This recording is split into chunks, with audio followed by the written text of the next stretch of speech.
we're starting with a new act today, a very, very important legislation. And I would say that contrary to common public perception that the Indian Penal Code or substantive criminal law is interesting and other facets of criminal law are not, you will find what we are going to do today, as in what this course by itself is going to be very puzzling, very curious, and you might be in for a shock about procedural law. So, civil procedural law can be boring. It is boring. Like there are very little avenues for creativity there.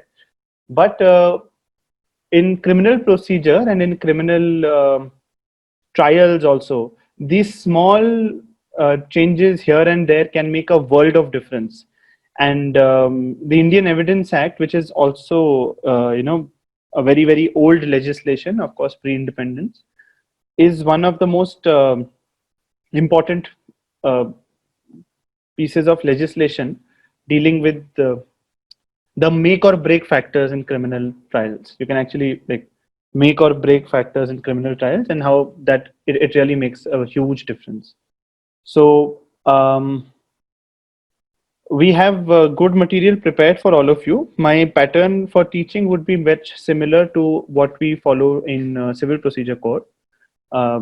We will be going section wise, and we will also be referring to your LMS material. It will be a blend of both actually, both juris and CPC type का हम pattern follow करेंगे. आपके material को सबसे आगे रखेंगे क्योंकि थोड़ा specific होकर भी हमें पढ़ना है, so that we are able to understand everything, right? So, is there anyone who's having like this? किसी की first class वाला तो नहीं दिख रहा मुझे. I know the class strength is good today, but I don't think this is anyone's first class. Is this anyone's first class ever with me? No. Okay. Okay. So, who would want to do their screen sharing for today? Should I? Okay. Okay. So this is Fatima, and this is my first class. Okay. Hi, Fatima. And good to have you on board. And okay, we're starting a new subject, so everything will be cool. Indian Evidence Act. ठीक है गुराव, तुम share कर रहे हो तो तुम ही read भी करो.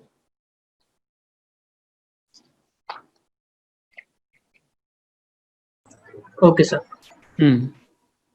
Introduction to Law of Evidence. Introduction. The law of evidence is a significant part of the judicial system, irrespective of any nation, which signifies the importance of the role of evidence in any country.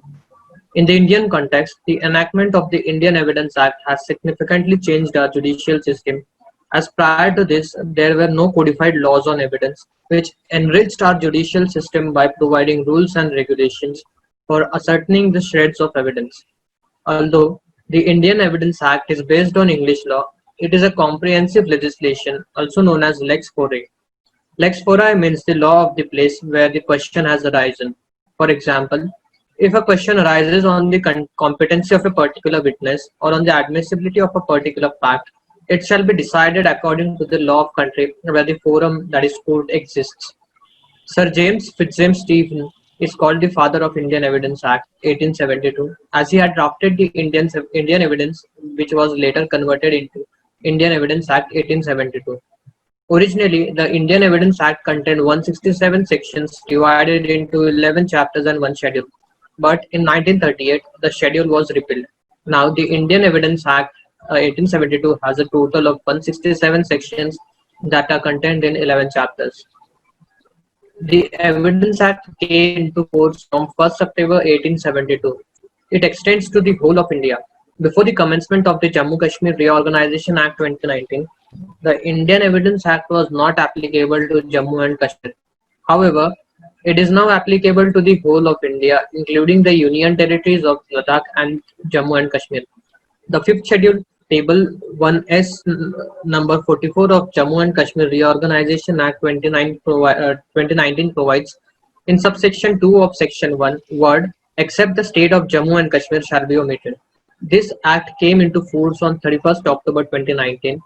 It is well known that the law of evidence is a procedural law and it only applies to the court proceedings. However, section 115 of the act is substantive in nature. It also has some features that provide for substantive law, like the doctrine of estoppel. Sir, should I continue? No. Okay. So there are some important things here which all of you should know, such as the father of Indian evidence law. So it's James Stephen. You can get these kinds of MCQ questions and some general history about the Indian Evidence Act. But before we get into the Indian Evidence Act, I just want to dwell a bit on the word evidence. Do you know from where is it derived? What is evidence? It's derived from evidera, French word, I guess. Yes, good. No, I don't think it's French. I think it's Latin. Okay. You guys can actually check it up also. So uh, it is derived from this word called Evidere. Okay. This is a Latin word which means to show clearly, to make plainly certain, to ascertain or to prove. To show clearly or to prove. So this is essentially the literal meaning of the word evidence. And the word evidence includes all the legal means exclusive of mere argument. Note this very carefully. All the legal means, which means it does not include anything illegal, exclusive of mere argument. What does this mean? It means it has to exist completely independent of an opinion or an argument. Because in a criminal trial, in a court of law, you have a lot of arguments also, right? It's innocent until proven guilty. So the word evidence includes all the legal means exclusive of mere argument, which tend to prove or disprove,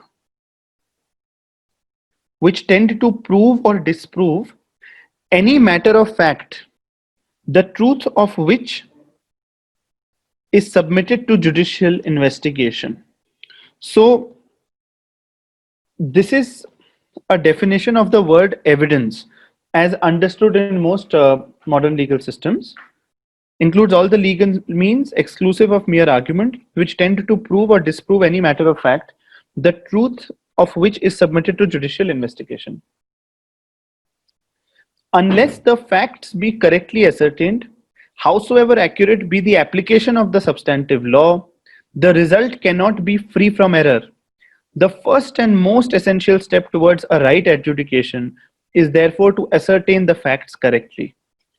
Why do you think ascertaining facts is important?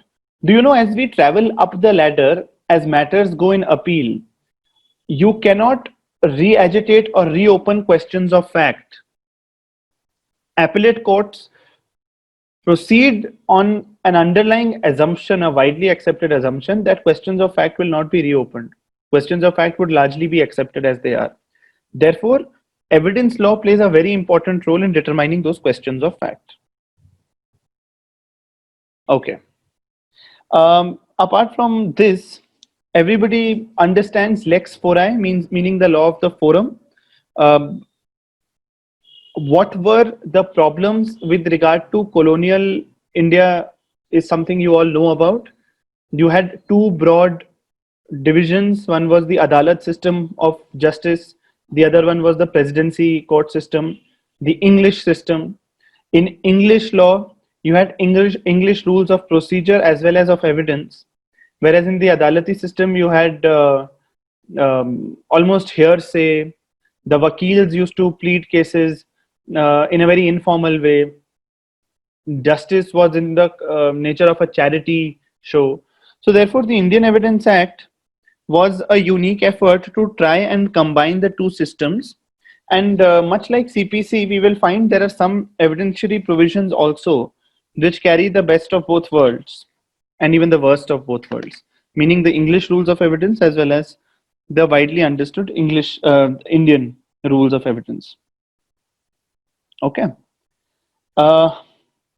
Apart from that, I think this is good to have a small start. I've given you the definition of evidence, how it is a law of procedure, but now we will actually be seeing even within procedural law how Evidence Act has a unique place for itself.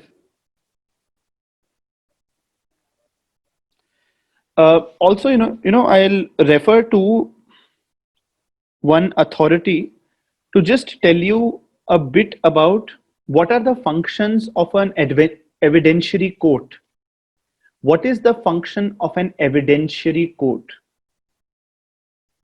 Do you think a court can be non-evidentiary? Do you think a court of law can be non-evidentiary? What does evidentiary mean? What does this mean? where evidence are not admissible or नहीं, you are saying court जहाँ evidentiary नहीं होगा वहाँ evidence is not admissible, right? Evidentiary word, evidentiary court क्या होगी? Evidentiary court वो होगी जहाँ evidence lead की जा सकती है. मैं ये पूछ रहा हूँ, क्या कुछ ऐसी भी courts हैं जहाँ evidence नहीं lead की जा सकती? Sir, a Supreme Court bench to which a substantial question of law is referred, like a case came before another bench, but the question which was involved in the case had to be decided by a larger bench, and then the constitution bench takes place, and maybe before the constitution bench it is for the exclusive determination of the substantial question of law, then evidence may not be taken. Very good.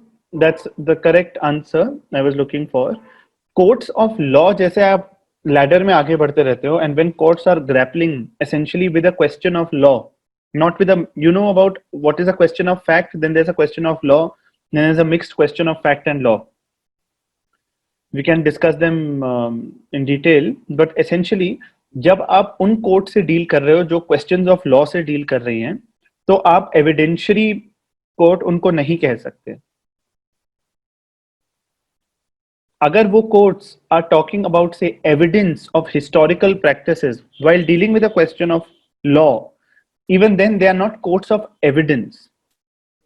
They are either acknowledging it or not acknowledging it. They are not a court of evidence in the sense where a question of fact is being determined. So, Sir, yes.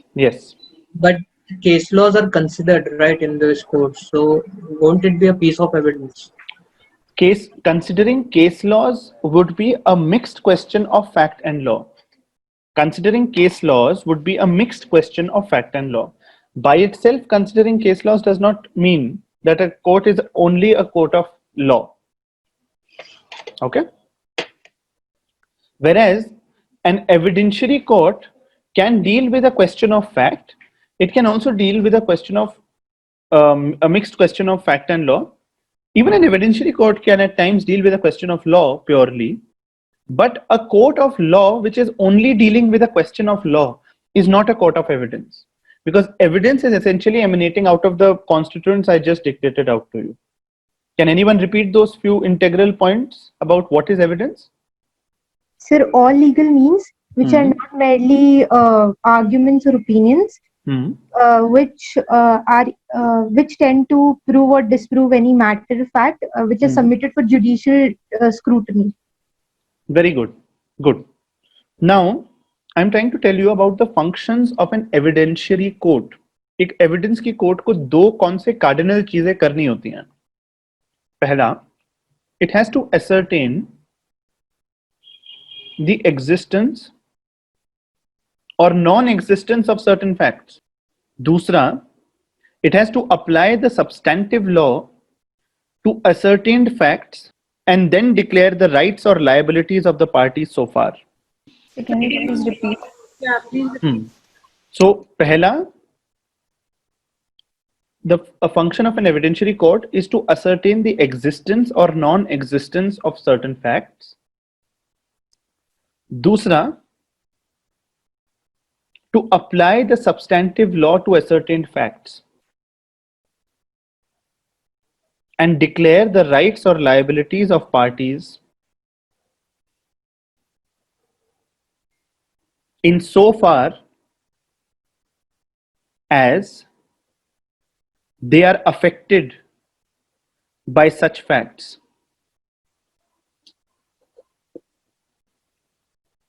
Sir, can you repeat the second point once? To apply the substantive law to ascertained facts and declare the rights or liabilities of parties insofar as they are affected by such facts. penal law provisions, Indian Penal Code would tell you what is murder, what are the ingredients of murder. But will it tell you, was there murder? हुआ या नहीं हुआ? वो तो fact and circumstances से आएगा. Facts and circumstances की journey evidence act से जाती है. मर्डर हो गया तो क्या करना है उस प्रोसेस में, ये सीआरपीसी और एविडेंस का मिक्स्ड क्वेश्चन हो जाता है. ओके जब एविडेंस एक्ट प्रोविजंस को नहीं फॉलो किया जाता, मैंने बहुत ही डिफिकल्ट केसेस में अक्विटल होते हुए देखे हैं. क्लियर है, सबको पता है कि उसने मारा है, बट पोस्टमार्टम जिस लैब में हुआ उसका बल्ब जो था 50 वॉट का था, और the settled law is that postmortem जिस लैब में होता है it has to be very, मतलब it has to be very well lit and some 100 watt or something like that. I saw like the judge acquitting an accused on that parameter. What I'm trying to tell you is the sheer value of evidence law. It is very, very important. Okay, so ये बहुत basics मैंने आपको कुछ चीजें बताई. हमने basic थोड़ा history पढ़ी है evidence act की जो आपके इसमें थी. And let's then go further. Any questions so far? So just to clarify again, basically courts which deal with the question of law are not evidentiary courts, right? Purely with a question of law? No. Okay, but mixed question of law and fact are evidence. Yes. Sir, I have a question. Yes. So when we refer to the term evidentiary, so we are basically, we are reflecting on the fact that evidentiary means evidence or any documents which are presented in favor of either or against the particular facts of the case. So this does not involve the legal aspect of it. It is just the circumstantial aspects of a case, right? Yes, but I am very unhappy with your very laymanly definition, Monica. अभी इतनी अच्छी दी थी, उसके बाद इतना simple words में मत बोलो. It includes all the legal means exclusive of mere argument, which tend to prove or disprove any matter of fact, the truth of which is submitted to judicial investigation. That is what is evidence. Right? Because what you said was not wrong, but it was vague. This definition covers all the aspects of what can evidence mean. Okay? Yes, sir. So let's read further then, if there are no questions. Any more questions? No, sir. Okay. Who will read further?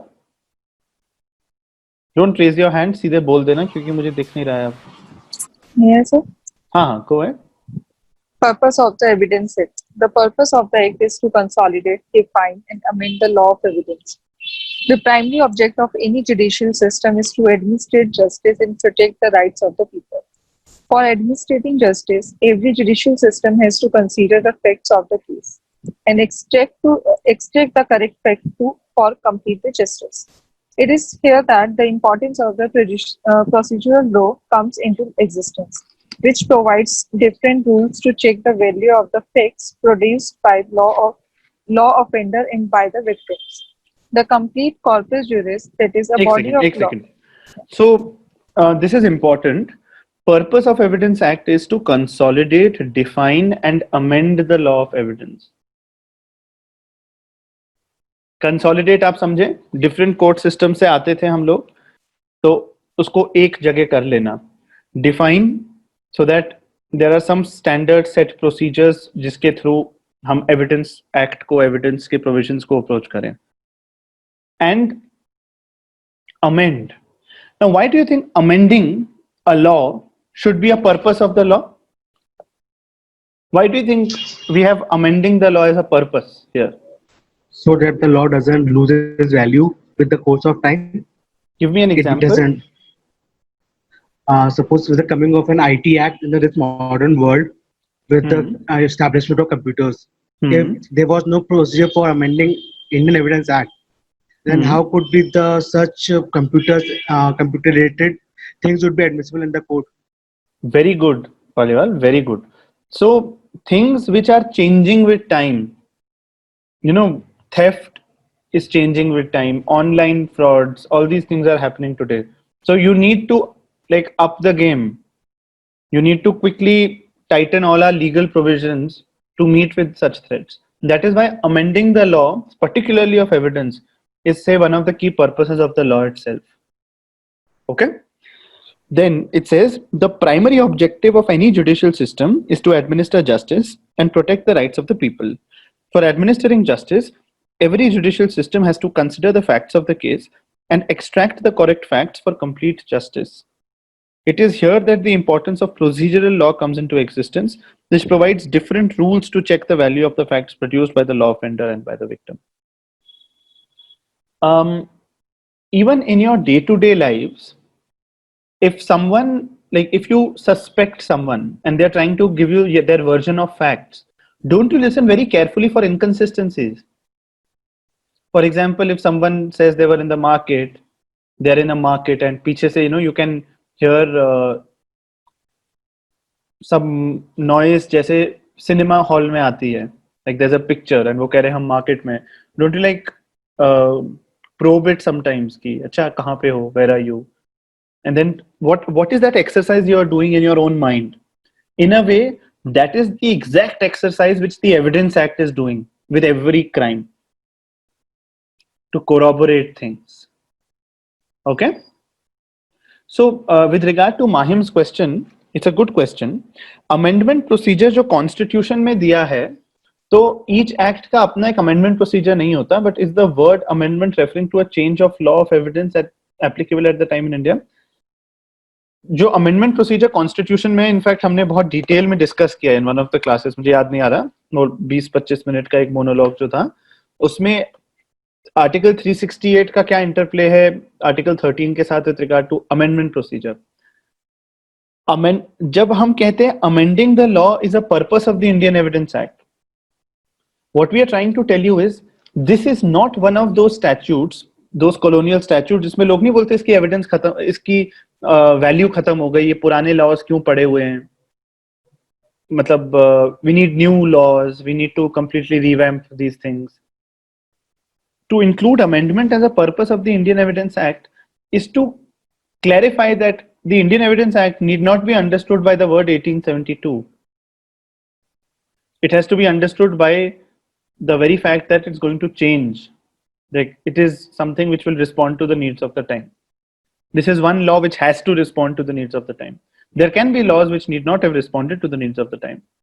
For example, the Epidemic Act, कब का है वो पता नहीं, 1877 या कहाँ का है वो, उसमें बहुत फनी प्रोविजंस भी है, इफ यू रीड इट, छोटा सा है, बट अभी जब आ गया एक पैंडेमिक तो उसके प्रोविजंस भी यूज हो रहे हैं, उसमें एक रिवीजन आ रहा है, बिकॉज रोज पैंडेमिक नहीं आ रहा, तो we need not have revised it, but जब आया तो कर दिया. तो सिमिलरली से with evidence, this is very important, it's always in the interplay, right? Okay. So, now let's read further. The complete corpus juris, that is a body of law, is divided into 3 categories. One is procedural law, second is substantive law, and third is adjunctive law. Substantive law, it refers to a set of rules and regulations that governs a society. Procedural law. Procedural law are those laws which contain a set of rules that helps in enforcing the substantive law. Adjunctive laws. Adjunctive law are those laws which have both substantive and procedural aspects. However, the law of evidence is neither a substantive law or procedural law. Rather, it is an adjunctive law as it has both substantive and procedural aspects.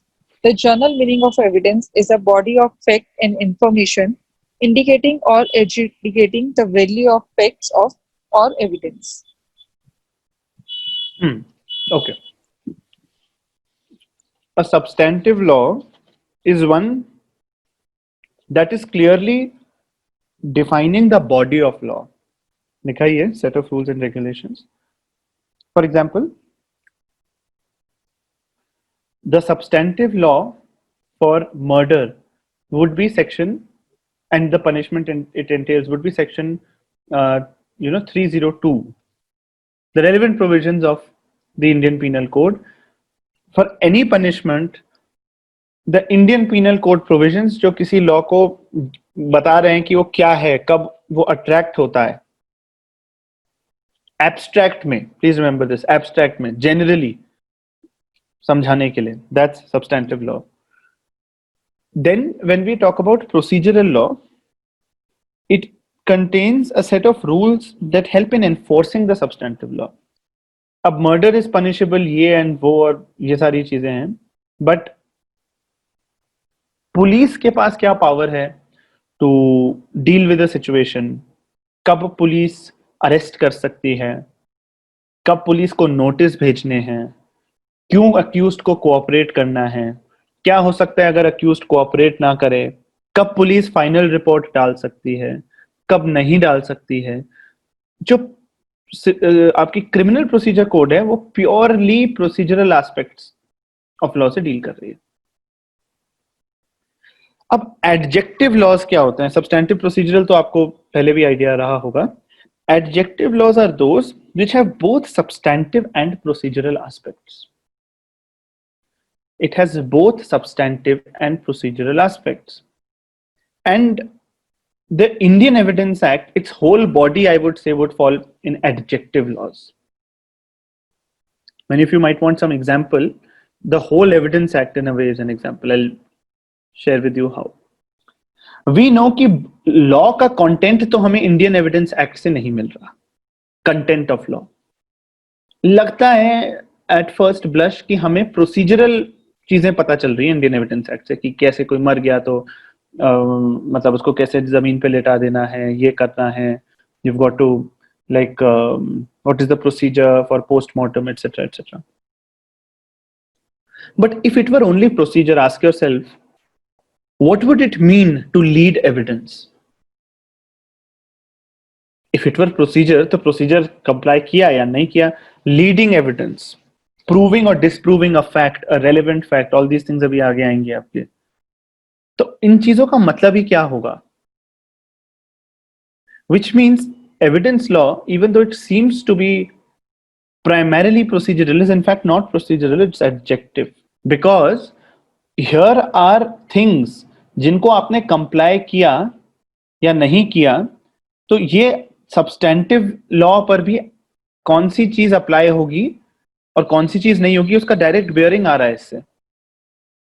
अगर आपने evidence lead करने में ही आपके 3-4 दिन लग रहे हैं, तो इन अ वे ये कुछ हो रहा है ना यहाँ पे. It's not simply a procedure जिसको कोई फॉलो कर रहा है. And within a procedure also there are limited shades of grey. But in evidence law there are many shades of gray, as you will see. So evidence law is adjective law because it has both procedural and substantive aspects. Now procedural aspects, substantive aspects would be, say, what is a relevant fact would be a substantive aspect. Procedural aspect would be procedure laid down, say, in section 65B for electronic evidence would be procedural aspects. You will, like, हम जब आगे जाएंगे तो आपको काफी material मिलेगा to understand how we are saying this is adjective. But broadly, I hope you know, like, you understand how it's adjective. Any questions on substantive, procedural, adjective? Sir, can we say that Sir, it finally determines rights and liability? Like, suppose if there is no evidence against an accused person, so he's entitled to bail. Like, it is, affecting his right to life. नहीं समझा नहीं क्या. What was your question? I was saying, can we say that, adjective, because suppose there is no prima facie evidence against a person, right? So he's entitled to bail because there is no evidence. That's why it is determining rights and liability of a person. Like, it is a right of that person to be, left free. देखो, rights and liabilities पे जाओगे राजू तो थोड़ा मुश्किल हो जाएगा, क्योंकि rights and liabilities तो सब्सटेंटिव लॉ में भी अट्रैक्ट होती है, प्रोसीजरल लॉ में भी अट्रैक्ट होती है, एडजेक्टिव लॉ में भी अट्रैक्ट होती है. अगर किसी को अरेस्ट कर लिया सनसेट के बाद, एक मेल ऑफिसर ने एक फीमेल को अरेस्ट कर लिया, So that's violation of the criminal procedure code. And that would also entitle that person to immediate bail or whatever remedy that person has. Even violation of procedural law. So rights liabilities के context में मत समझो evidence law को. Rights and liabilities are there in all of these. आप समझो कि कहाँ जो है substantive aspects आ रहे हैं, कहाँ procedural aspects आ रहे हैं और कैसे evidence law में दोनों आ रहा है. अभी तो खैर हमने evidence law किया ही नहीं है, अभी हम शुरू कर रहे हैं. You're just getting like a flavor of things. So just know कि इसमें दोनों हैं. And then as we go ahead, you will see इसमें दोनों हैं. Okay? Okay, sir. Thank you. Somebody else was also saying something? Yes, I was. I was asking whether CPC will also come under the ambit of adjective laws, क्या? CPC, like few I'll of tell the. you, CPC का ये है, there is a whole portion, sections are there जो substantive हैं. Then orders are there जो बहुत procedural हैं. हाँ, CPC के कुछ provisions adjective भी हैं, but उस act में इन्हें दो categorizations में उस पूरे legislation को बांटा जा सकता है broadly बांटा जा सकता है. Evidence law में बहुत मुश्किल है, adjective ही है वो broadly. So, sir, adjective law is basically an amalgamation where you cannot differentiate as such, right? Yes, yes. Okay, sir. Any more question? Sir ऊपर कहीं मेंशन है कि ये प्रोसीजरल लॉ है और यहाँ पे एडजेक्टिव लॉ, तो देखो एविडेंस लॉ आपको एक जो इमीडिएट फ्लेवर देता है वो प्रोसीजरल लॉ का ही है, क्योंकि सब्सटेंटिव लॉ क्या होता है हम जो अंडरस्टैंड करते हैं वो इंडियन पीनल कोड है, राइट? जैसे अल्टीमेटली कि ये धारा लग गई किसी पे, ये धारा लग गई. Just generally when we look at crime etcetera, how many times do you hear of ये धारा ऑफ एविडेंस एक्ट लग गई किसी पर? Hardly. A layman wouldn't even know. CRPC still you will know about it. So yes, you know, if someone were to say evidence law is substantive law, they might not be fully wrong. They might not be wrong if they call it procedural law, but they would be most accurate when they call it adjective law. So in your MCQs you have to say adjective. ठीक है हृदय? Yes sir. Okay. आगे बढ़ते हैं. Who will read? Sir, shall I continue? या किसी और को बोलते हैं पढ़ने के लिए? कौन So पढ़ेगा? I'll read. Okay. Read. Background of the Indian Evidence Act. To understand the history or background of the law of evidence, three time periods must be taken into consideration. Those are ancient Hindu period, and ancient Muslim period, and the British era. The ancient Hindu period, the very foundation of the law of evidence in our society is the Hindu Dharma Shastra. As per the Dharma Shastra, the purpose of conducting any trial is the desire to find and ascertain the truth. It emphasized that an appointed authority or a judge should ascertain the truth by utilizing his expertise, and he ought to remove the double dealing like a doctor who takes out an iron dart from the human body with the assistance of the right instruments. The ancient Muslim period. The English law of evidence was not the law of Mofussil Code. So, on the other hand, the Mohammedan criminal law, including the Mohammedan law of evidence, was no longer the law of the country. And even though the Mohammedan law was abundant, the English law of evidence was not constituted in its place. Third, the British era. In British India, the administrative codes by idols of the Royal Charter built up in the Bombay, Madras, and Calcutta were adhering to English standards of the law of evidence. The Mofussil codes that were outside the administrative towns had no clear standards to determine the law of evidence. The codes delighted in liberated freedom in the matter of affirmation of proof. The whole organization of equity in the Mofussil codes, without any positive principles in regard to the law of evidence, was all in an all-out mayhem. There was a desperate need for the codification of the principle of law. In 1835, the main endeavor was to arrange the principles of evidence by passing the Act of 1835. Somewhere in the range of 1835 and 1853, around 11 enactments were passed to manage the law of evidence. In any case, every one of these enactments were found to be insufficient. In the year 1868, a commission was set up under the chairmanship of Sir Henry Maine. He presented the draft, which was later discovered to be unsuitable to the Indian conditions. Later in the year 1870, this task of codification of the standards of the law of evidence was assigned to Sir James Stephen. Sir Stephen presented his draft and it was given to the Select Council and furthermore to the High Courts and individuals from bar to come to a conclusion. After many deliberations by the High Court, the Select Committee and the individuals from the bar, the draft was put before the governing body and it was instituted. Finally, the Evidence Act came into force on 1st September 1872. It may be relevant to mention that most of the states had already adopted this act much prior to the Constitution of India coming into force. Before independence, there were more than 600 princely states in India, which were not outside the local of British arrangement of equity. Every one of the states had its own principles governing the law of evidence. Be that as it may, all things considered, the Indian Evidence Act 1872 came into existence. After independence, there was a merger of princely states into the Indian Union. Both the substantive as well as the procedural laws have been made equally applicable to all states, regardless of whether they were a part of British region or the native states. The law of evidence is currently applicable to all states in the Union of India, with least changes being made during the past 141 years of its enactment. Okay. That was quite long, but let's try to be very short with this. Largely, all this is history. Okay? As much as this might attract some interest, generally, you've got to just know the broad trends in Indian evidence law and the broad influences. So, one very major influence is ancient Hindu period. मैं आपको बताऊंगा कौन से provisions में वो दिखेगा as we go with the section wise analysis of things.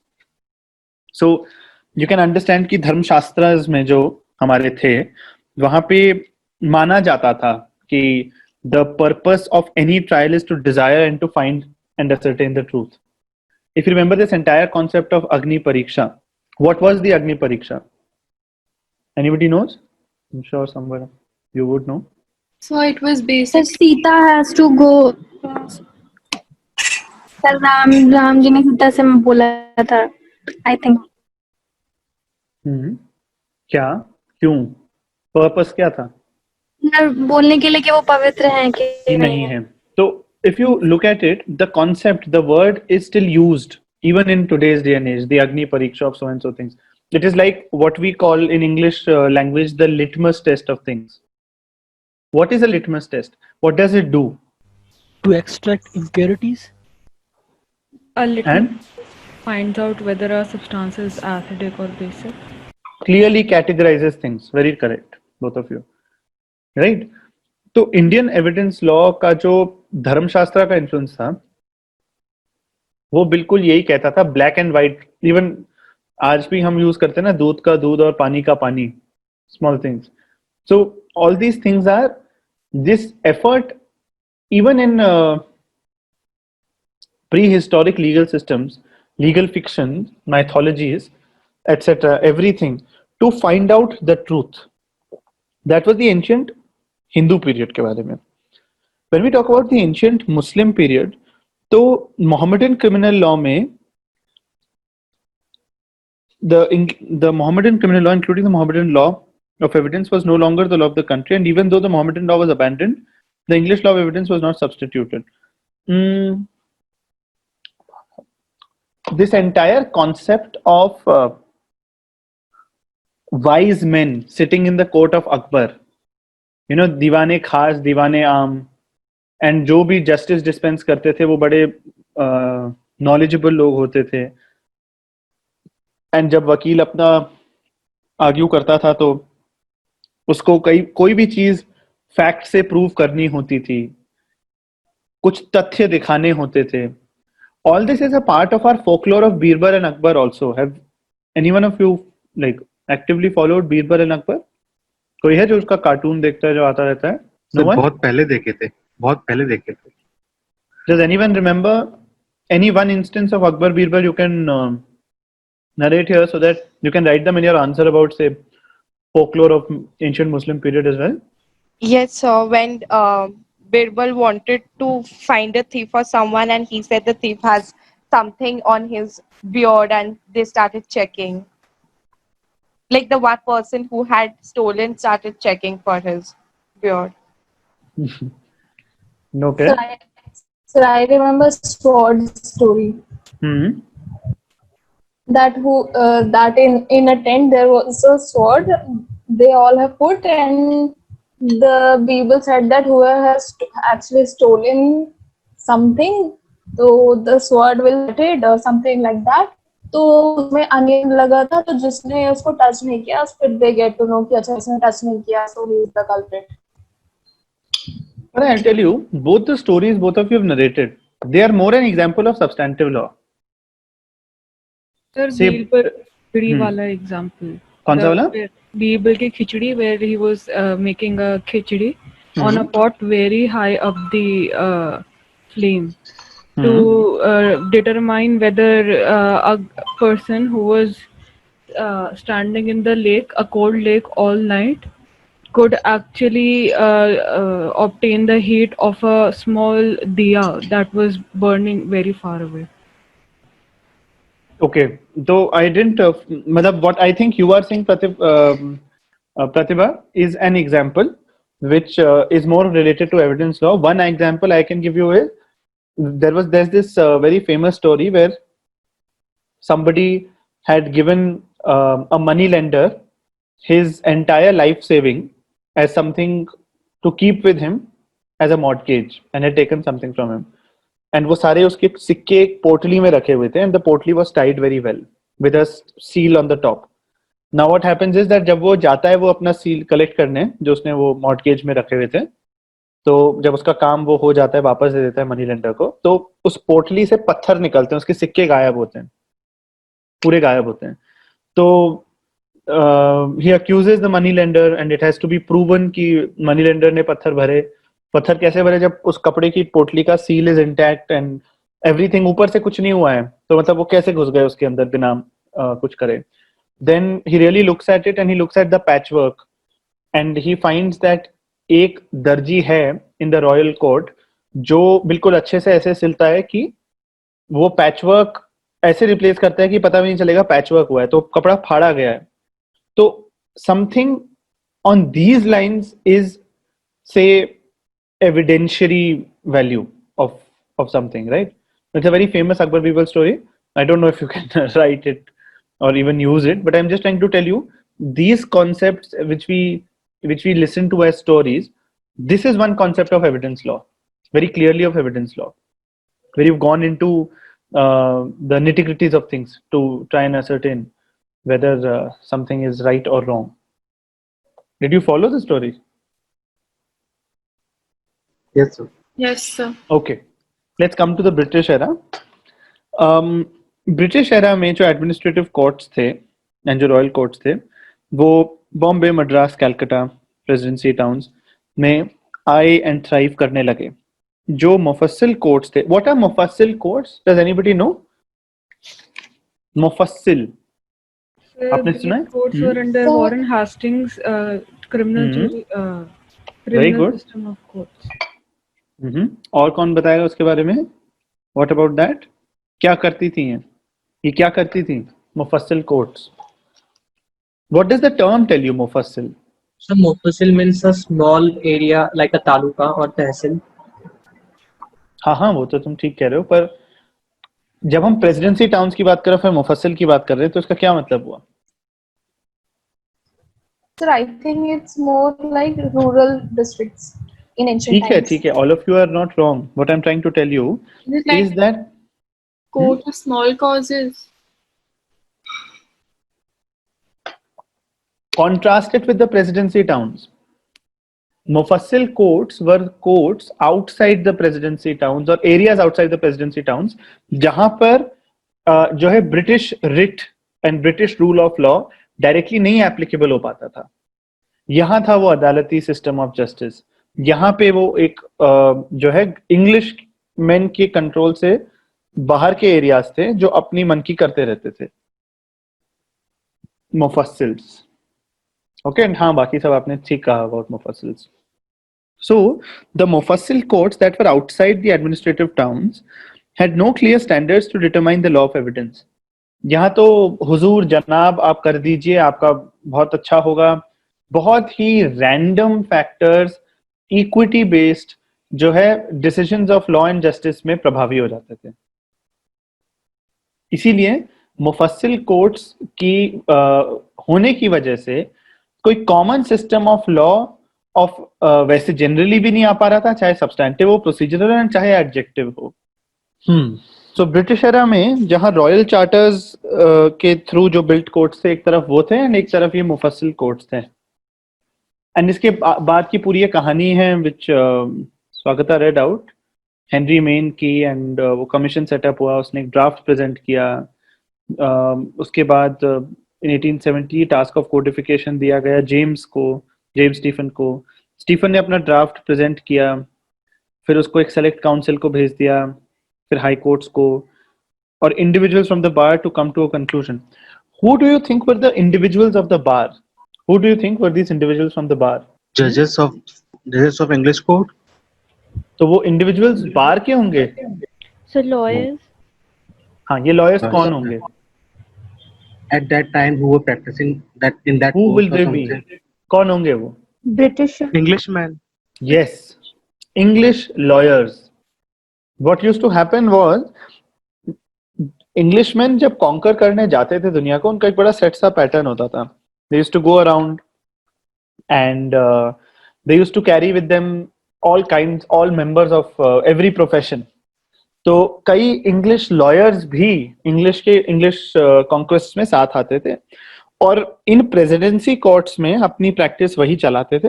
They held the exclusive right to practice, and तभी जो है जब यहाँ पे रेफर हो रहा है मेंबर्स ऑफ द बार, तो they are referring to members of the presidency bars, but English lawyers, because Indians at that point in time weren't even allowed to practice in the presidency courts.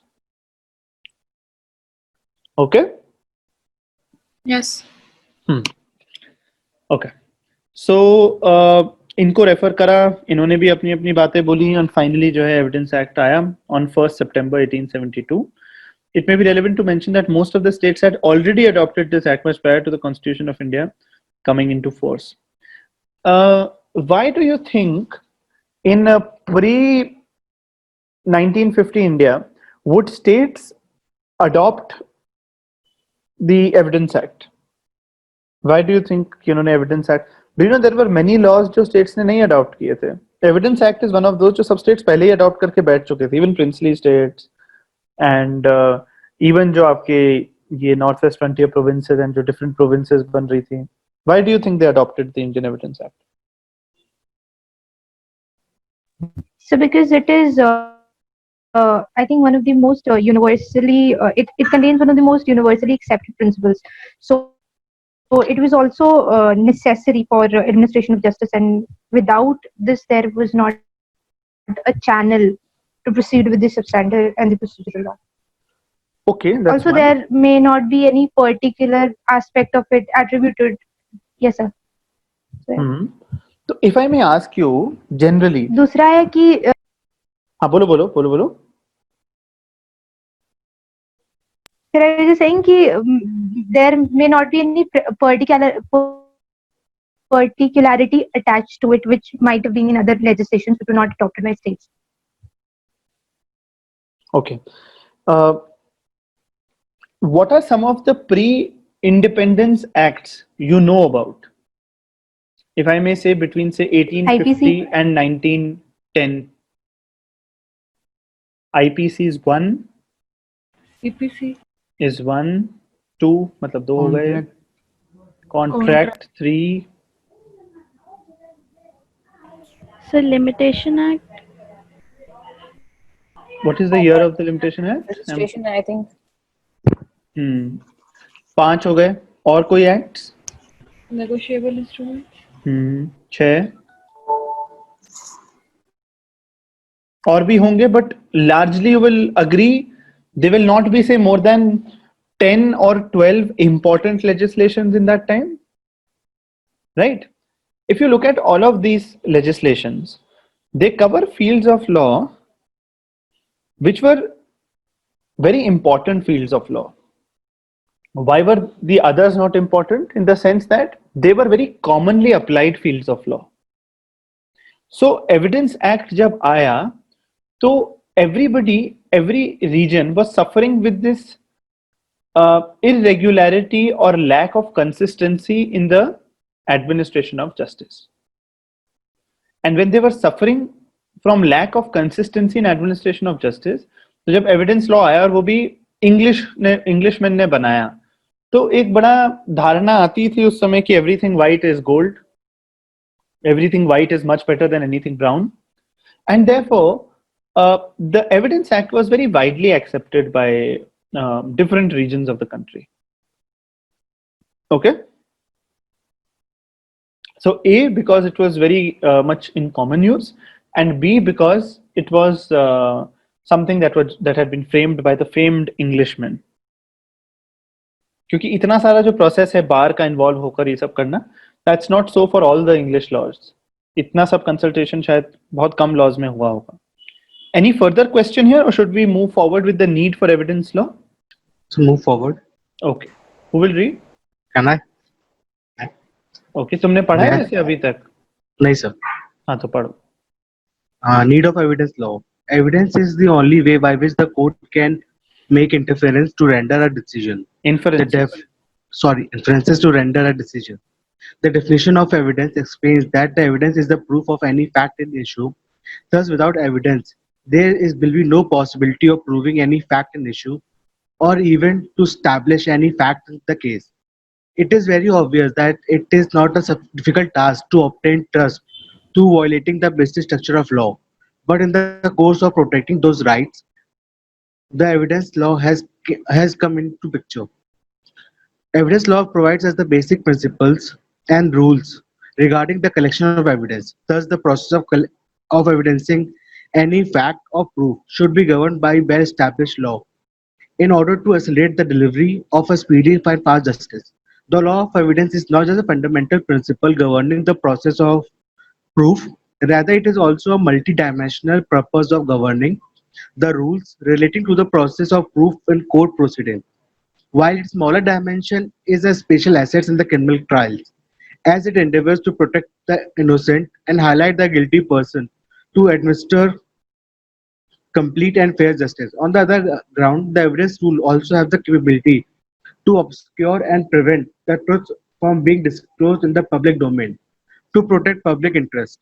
The main jurisprudential essence of the Evidence Act lies in the balancing of interests between parties concerned and in upholding the principle of natural justice. It plays a contemporary role to the various substantive laws. Complementary role. So complementary roles. So what this is trying to tell you is, this is a very interesting portion of this module.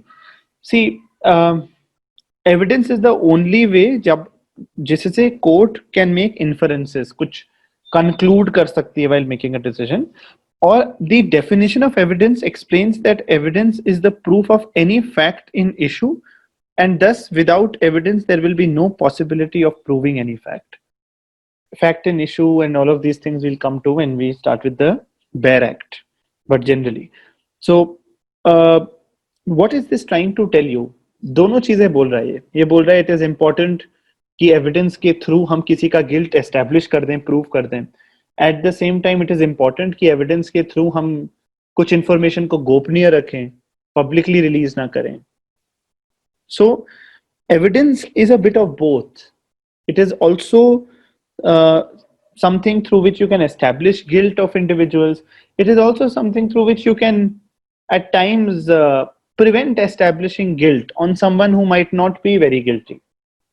Or you may establish guilt on someone while also upholding public interest. अब वो कौन से provisions होंगे, we'll come to it when we are like headlong into the act. Because generally if I give you some provisions, so without having understood them, you will not be able to appreciate them. That's exactly what we are going to do when we do the Bare Act. So एक और बड़ा interesting चीज कहा है यहाँ पे कि दी last में जो कहा है कि इसका jurisprudential essence है to balance interests between parties concerned यानी इवन विक्टिम एंड परपेट्रेटर के बीच में क्या एक इंटरप्ले होता है, उस इंटरेस्ट को बैलेंस करने का काम एविडेंस एक्ट का है. And in upholding the principles of natural justice, कि जो अक्यूज्ड है उसको सुना गया नहीं सुना गया, उसको अपना डिफेंस माउंट करने का राइट दिया गया या नहीं दिया गया. All of these things become very, very important while trying to determine the rights and liabilities of parties. And Evidence Act is a legislation which is based on the very essence of natural justice. कि natural justice के जो principles हैं, दूसरे को सुनने का जो मौका है, it will also apply to दूसरे को अपने आप को defend करने का मौका है. Okay, so this is largely about the needs, and I think we can then also conclude जो है this module, and then I think we'll then be starting with the act itself. Who will be reading the conclusion? So may I read it? Okay. The Indian Evidence Act 1872 is mainly based on the English law of evidence. The Act consolidates, defines, and amends the law of evidence. The Act, however, is not exhaustive. That is, it does not purport to contain all the rules of evidence. It is a special enactment, and hence it prevails over all the other enactments. Evidence excluded by the Evidence Act is inadmissible, even if it seems essential for the ascertainment of truth. Further, the parties cannot contract themselves out of the provisions of the Act. Likewise, a court cannot, on the ground of public policy, exclude evidence that is relevant under this Act. Hence, it is one of the most important legislations. This is very important, and it underlines a very, very crucial need for having the evidence legislation. Since Evidence Act is holding the field here, you also have to understand that despite being a kind of a general enactment on all kinds of evidence, it is not exhaustive, but you have to understand that this is lex specialis. Even though I just said कि general होने के बाद भी ये lex specialis है. Why is it a special enactment? Because even though it is generally dealing with evidence, it is dealing with something so special in any trial, which is evidence. And therefore, between lex generalis and lex specialis, you will always characterize the evidence law as lex specialis. And the parties cannot contract themselves out of the provisions of the Act. Likewise, even a court cannot, की ground of public policy में exclude कर देते हैं हम evidence which is relevant under this Act. तो हर चीज जो होनी है किसी भी evidence related process में, वो through Indian Evidence Act 1872 ही होनी है. It is a very important provision with regard to which anybody's guilt can either be established or disproved. Can anyone give me an example of another general legislation being lex specialis? So maybe the Epidemic Act. But would you say it's a yes? मतलब हाँ, in a way you can say so, the Epidemic Act. But the reason I asked you this question is there aren't many. बहुत कम है ऐसे. Because usually जो special law होता है वो बड़ा location specific होता है and बड़े सारे उसमें और चीजें होती हैं, but not how it is here. So lex specialis है Evidence Act. And yes, Abhi, I think I will not give you any case laws. We've just started with the law. All this was, most of what we've done today is very generic, but when we are into the Act and its various sections and everything, we will be going one by one and see how it goes. Be very thorough with your LMS material. I think that's good enough and sufficient for this course. अच्छा है, तो आप उसी के हिसाब से चलोगे तो आपका बहुत अच्छा रहेगा. जो important case laws होंगे वो मैं आपको बताते रहूँगा and आपकी presentations भी होती रहेंगी उस पे. Okay? Are we good? Yes, sir.